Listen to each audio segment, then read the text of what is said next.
Hey, good morning, everybody. This is Jesse Ramos, your host of the Let Freedom Ring podcast. We are here at the State GOP Officers Convention here in Missoula, Montana. We've got a special guest today, Representative Steve Galloway from Cascade County, representing Great Falls and House District 24. Steve, thanks for joining us. Thanks for having me. Really appreciate your time. So let's just kind of get a little background. How the heck did you get involved in politics, of all things? Well, my wife kind of led the way. She was, student body president out in Sims. Wow. Growing up, I was probably voted most likely not to succeed at CMR.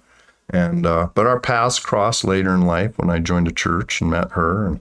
But she's always been politically active. I've never had the time running the multiple businesses that we've had and raising 6 kids. And we have 15 grandkids. But that's kind of where, wow. She's in her 4th session. I'm in my 2nd. I kind of came to the light through watching her example.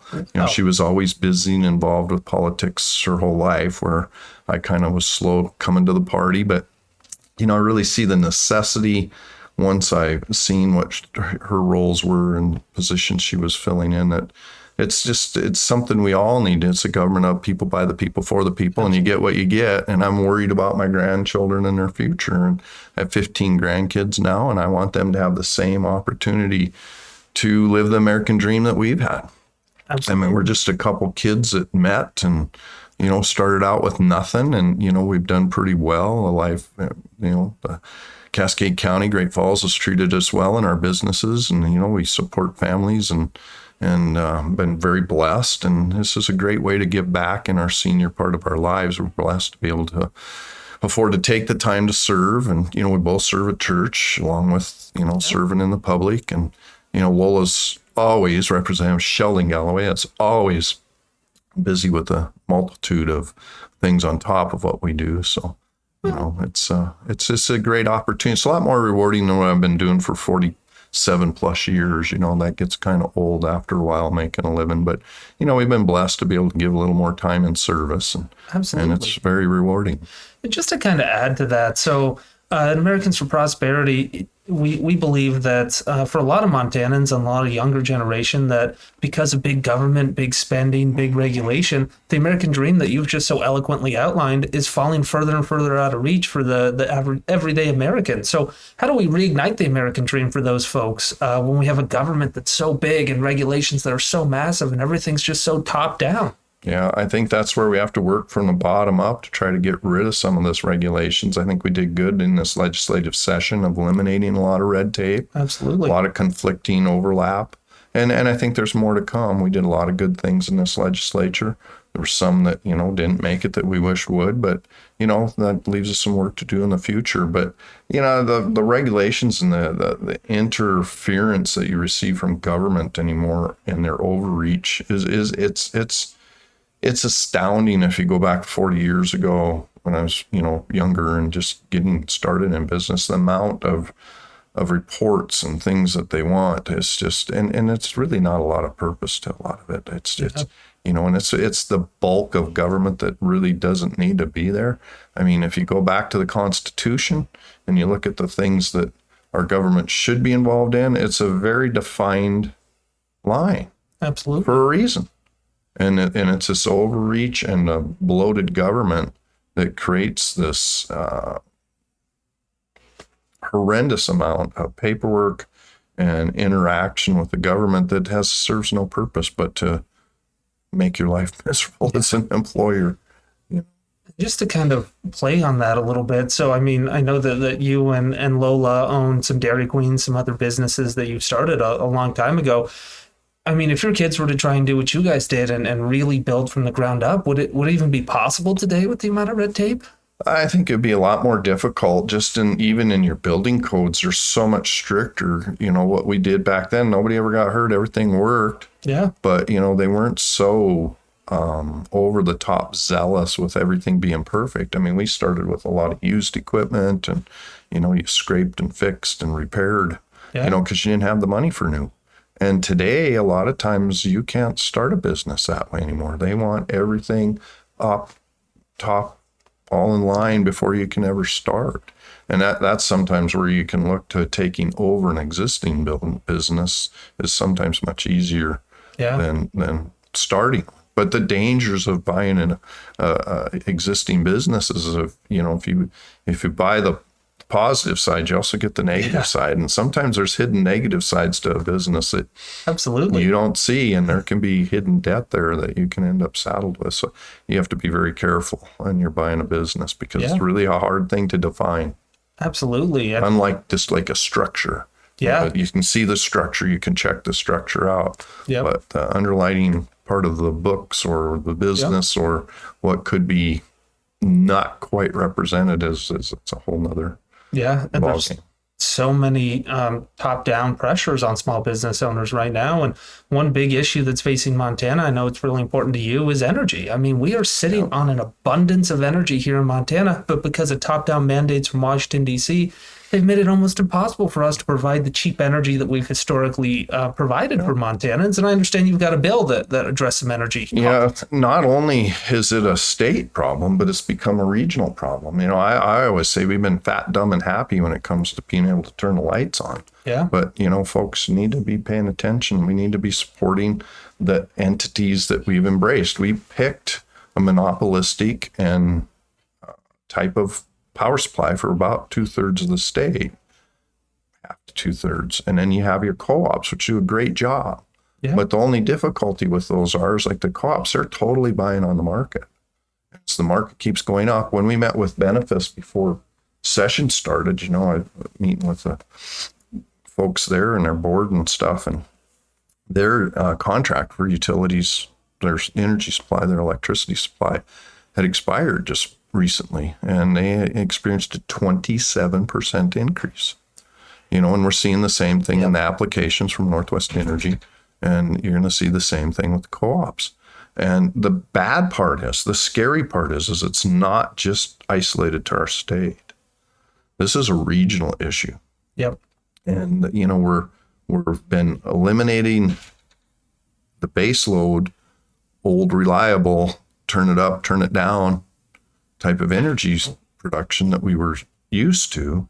And it's being replaced by solar and wind. And when the sun isn't shining and the wind ain't blowing, we're in shortfall. And the other negative that's causing the costs is that these things all cost something. Yep. But when you build them and they produce at a time of the day that we don't need the power. The middle of the day, everybody's at work. They've got their air conditioner turned down or their heat turned down because they're at work. They come back in the evening, well, the sun's not shining anymore. Yep. And if the wind ain't blowing. But the problem is when it is, it creates a term called, I can't get it to come to my mind, but it's overabundance. We actually costs us money for additional equipment to be able to backflow that into the system. And then like Northwest Energy, they have to put that out on the market.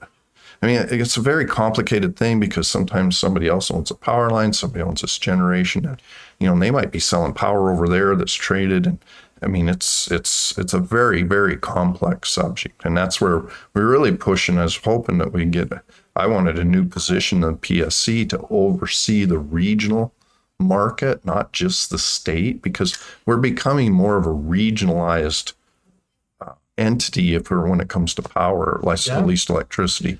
You can get into that a little bit with natural gas and stuff and that supply, but the electric supply is the thing that's a big concern right now. It really is. And I think that's ongoing. Now, I did get a bill passed that put in the definition that the federal government has put for advanced high capacity and energy conserving type of transmission line. So by the same size, and it has to be tested at the same temperature now. That's all in statute. The federal government put I think it's 728 million out there to do research, and they're doing an 18-month study right now. So we wanted to get that language into the state book so that it can progress. And it's actually one of the beautiful things of this is that these advanced conductors can oftentimes transmit more power, the same generation, with less line loss. So you can get more to where it needs to go without any new generation, just simply by replacing those old lines. Most of our lines are over 100 years old. So, I mean, a lot of them are up for need. But of course, that line costs more. But we are also able to get into that statute that it's going to be conservative. It's conservation rated. So there's two great positives. Number one, they don't need to get a permit. They don't have to get approval to change those lines. And number two, it's conservation. It gets more power across the same distance with less line loss, with no new generation.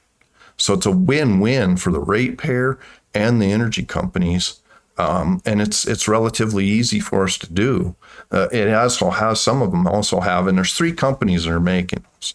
So, you can't define which one's going to be chosen, but I know that a couple of them have fiber in them so that they can analyze and kind of watch the line. Yeah. They can tell if it's got a hot spot just from that fiber. So there's the technology today, because you can imagine these wildfires and the costs of that. Less sagging, there's just so many different things about this new technology. But of course, it comes with a price tag. Yeah. And we've tried to take some of that edge off for the utility or the line owner or whoever's involved, that number one, it's approved. Number two, they don't have to get a permit. Number three, that they're going to get some discounting by the fact that it's a conservative type or conservation type of product. So it's a win-win for the state. That is excellent. And yeah, I resonate a lot with what you were saying about energy. I worked at Libby Dam in high school and in college. And I mean, we had 120 megawatt capacity per turbine. So we had about 600 turbine capacity. And in the springtime, when we had to really drain the reservoir down, because of the government top-down regulations on solar and wind, we were having to run water, which is energy, through the turbines without producing any electricity so that we could prioritize and not overload the system like you were talking about, these different forms of alternative energy. So I think that that's kind of the lost opportunity cost. And I mean, that waste of very clean, carbon-free, waste-free energy that we were just dumping down the river. So that you could control when you needed it. Exactly. Which is really a shame, because a lot of this power is a storage. And they'll talk about batteries, but the cost of batteries and the short-term storage that they have do not solve a lot of the issues. Being able to store power for 5 hours just doesn't cut it. And then the thing of it is can you store it close to where it needs to be? Because again, you get back to the line loss, it's such a complex subject that it really takes. And a good thing is that we did have a bill go through session this time that's going to create a committee of about 10 people. I think the House got to appoint a couple people, the Senate a couple people, and that'll be a couple just public people, a couple from the energy sector, and a couple appointments from the governor. And that task force or committee is going to try to really study the regional issues. Part of the problem is that the feds have this mandate of taking solar and wind, whether you need it in your portfolio or not. And some of that's getting kind of out of balance. And the problem is because you're mandated to take that, my understanding is that it's because of the bennies or the perks that they've given it. You have to take that power because it's the cheapest power you can get for your consumer. The problem is that it isn't always available when you need it, and it's available when you don't need it, which causes you to sell it on the market at a lower price than you're paying for it. But that in turn ends up being passed on to the ratepayer. Yep. But that's being caused by our federal rules, and we can't fix that here at the state. And I think you've hit on a really good point there that, I mean, obviously all this is top down, and it's not decided by free markets. It's not decided by what the customer values the most by putting their dollar somewhere. And you hit on another really good point that a lot of this has to do with the federal level. And right now there's a bill in the House called House Resolution 1, which is the Unleash American Energy Act. And it's trying to allow us to tap into the resources that the consumers value the most, not that the government values the most, because all we know is that they pick winners and losers. So, I mean, what would your message be to Senator Tester right now when H.R. 1 gets to his desk? I mean, he's had a really bad history of voting against American energy and voting for radical environmentalism. Well, I don't expect to have a whole lot of hope that he'll support anything that's going to help us. He shows up for those camera ops and Makes Yeah. it sound good, but a lot of times his voting record, just look at it. It's not where it needs to be supporting us. Because you bring up the freedom part of it. No energy person, you have like Northwest Energy. It's a stock. You have you have investors. Well, how do you get those investors to want to invest when you're being told that your plant or whatever may have to ramp down, so you lose your profitability because you got to take this stuff over here that really doesn't even work? It has its place, but we have to keep balance Absolutely. in the system. Everything has its place, but when you start mandating things and you force and out of balance, you hurt the marketplace.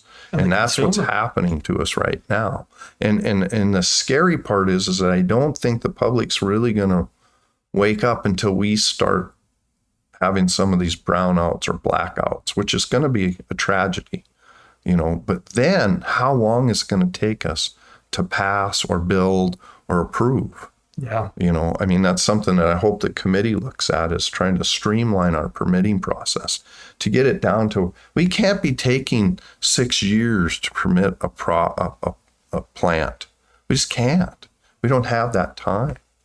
People talk about small nuclear reactors. That's great. There's a lot of studies out there. There's a lot of designs. Yep. I've looked at them. We studied them in the last interim, in ETIC, they call it.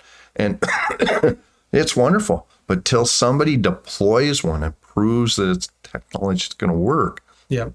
they're just still on the drawing board. They'd be wonderful, because you could, about the size of a semi, just plant, half a dozen of those, and you got a mini grid. Very easy to control, ramp up, ramp down, last for 40 to 60 years, and you just pick it up and take back the plant, refurbish it.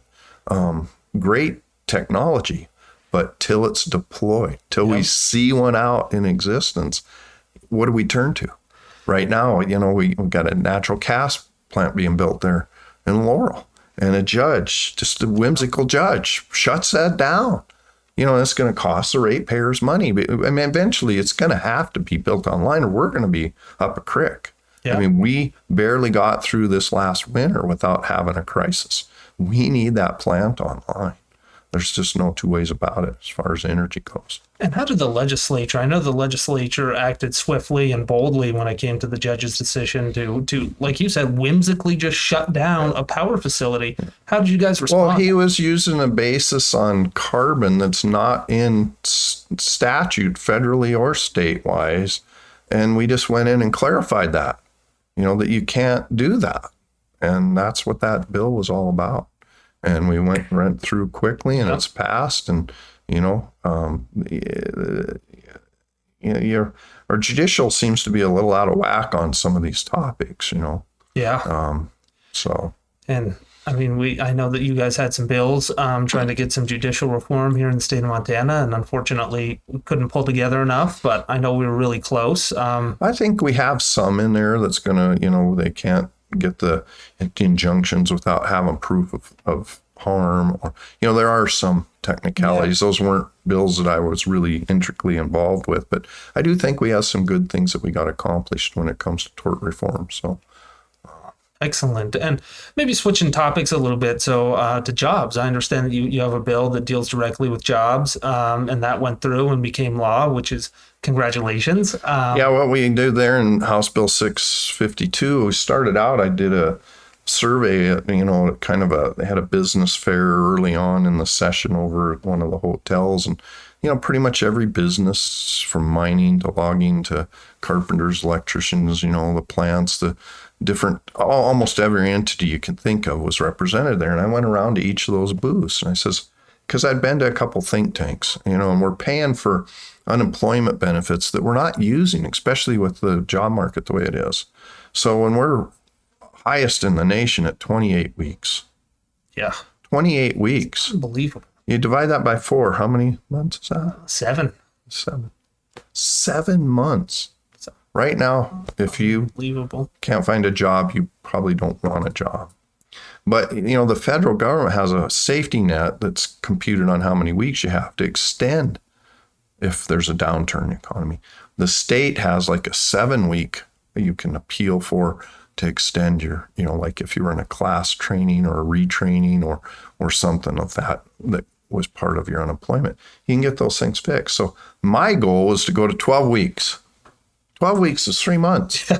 It seems reasonable. And every business and every entity I talk to over there, it seems reasonable. We really don't lay people off anymore.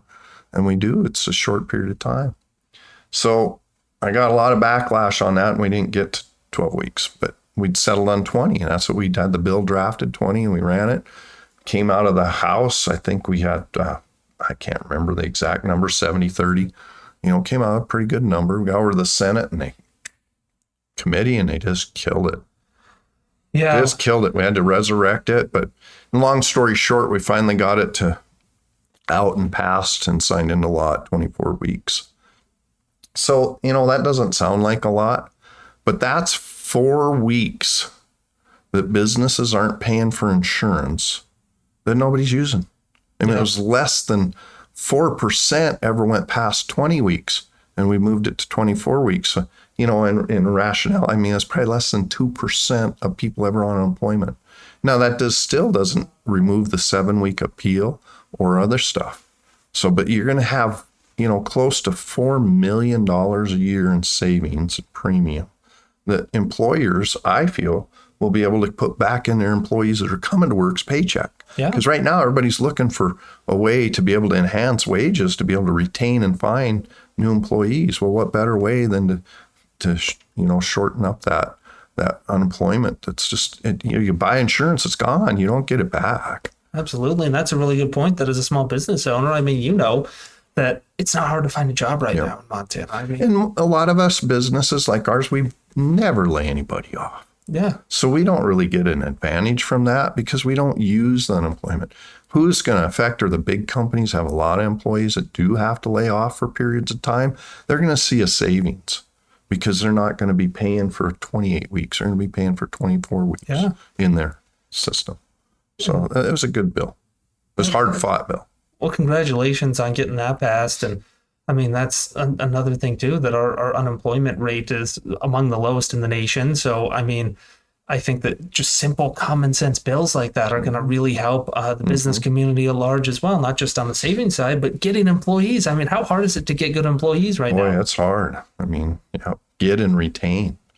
Yeah, and workforce is short. And of course, it's happened with the baby boomers. It's something that started in 2001. I've been to a couple think tanks over the last couple of years that kind of showed us how this has happened. And, with the baby boomers, people just aren't having the kids they were back then. And as our generation's retiring, there's nobody to replace us. Yeah. So, with COVID, it exacerbated. So it's been climbing the separation between jobs and the employees that are available. It's been getting worse, and it's probably not going to get any better.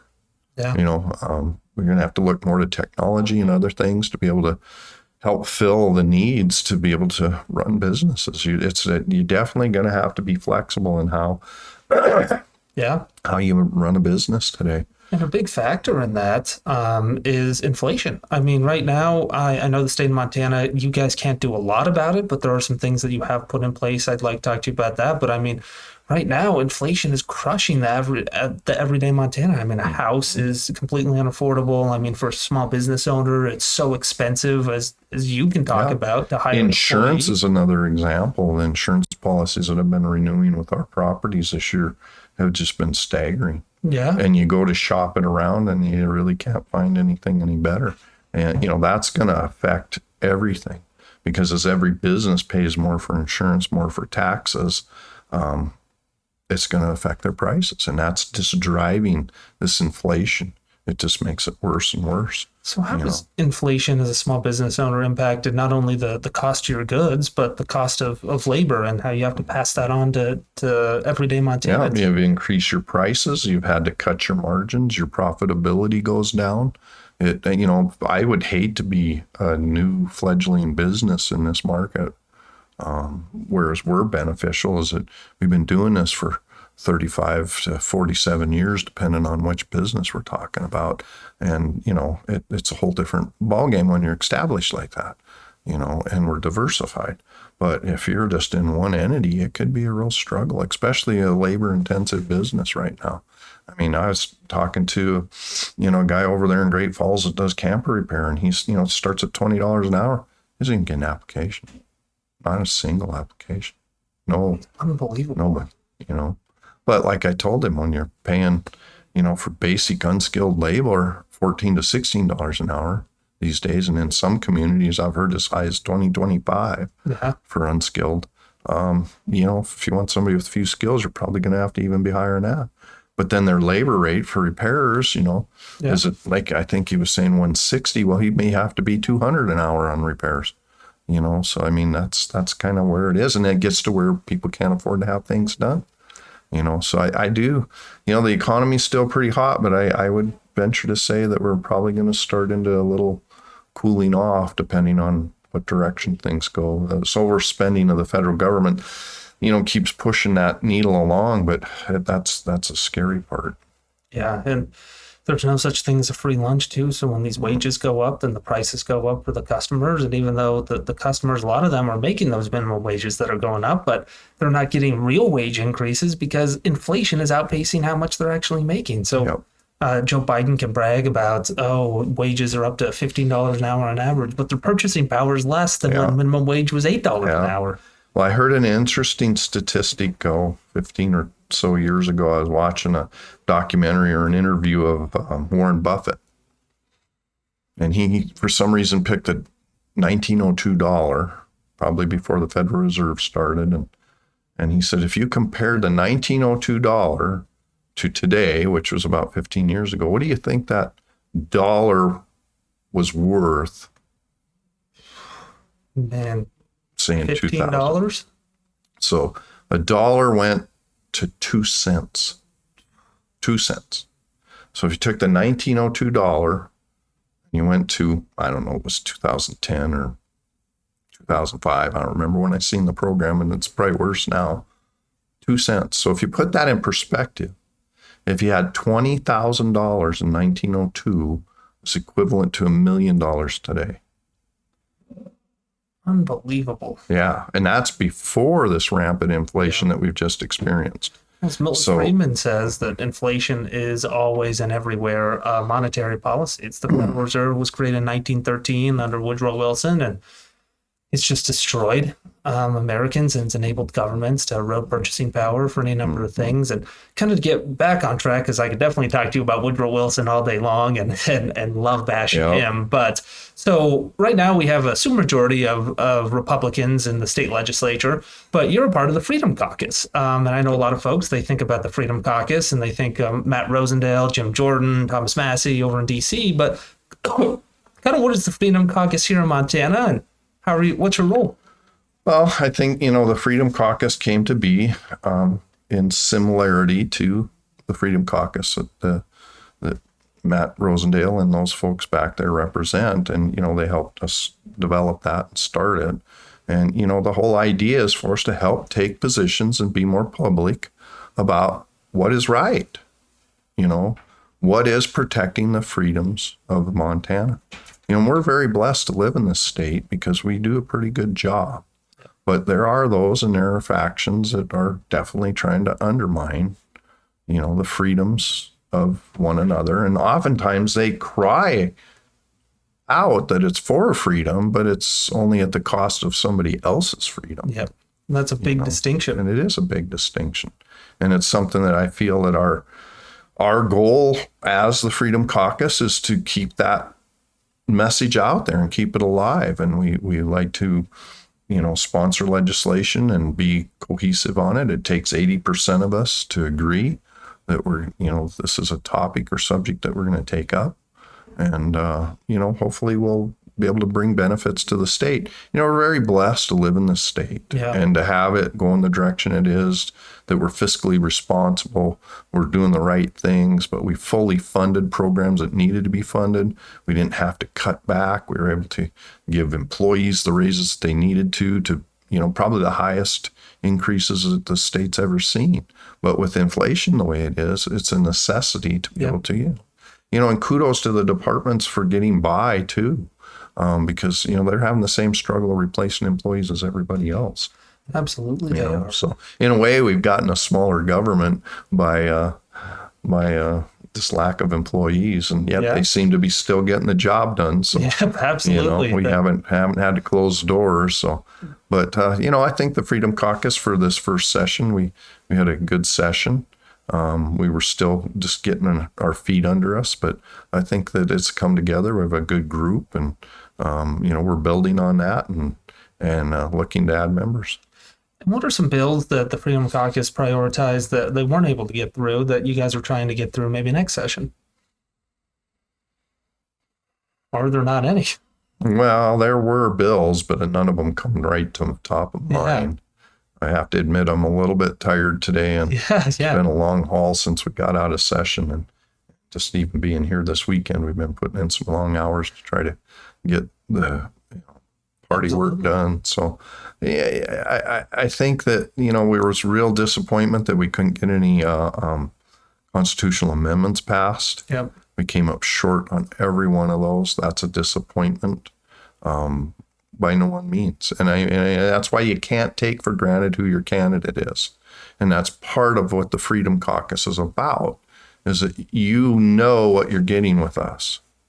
And that's what you need to be thinking about when somebody's running in your district or your area. Are they going to stand up for your individual rights? Yeah. Are they going to vote the way that you would vote? It rises above partisan politics and really focuses in on principles. Yep, it does. Well, fiscally responsible, Yeah. it's just one thing of many. We're anti-abortion, we're rights, your First Amendment, your gun rights, all of those things those are our top priorities, and if those are areas that you can't be willing to give, there's no give room in that. Yeah. There just isn't. There's just some of those basic principles, there's no wiggle room. Yep.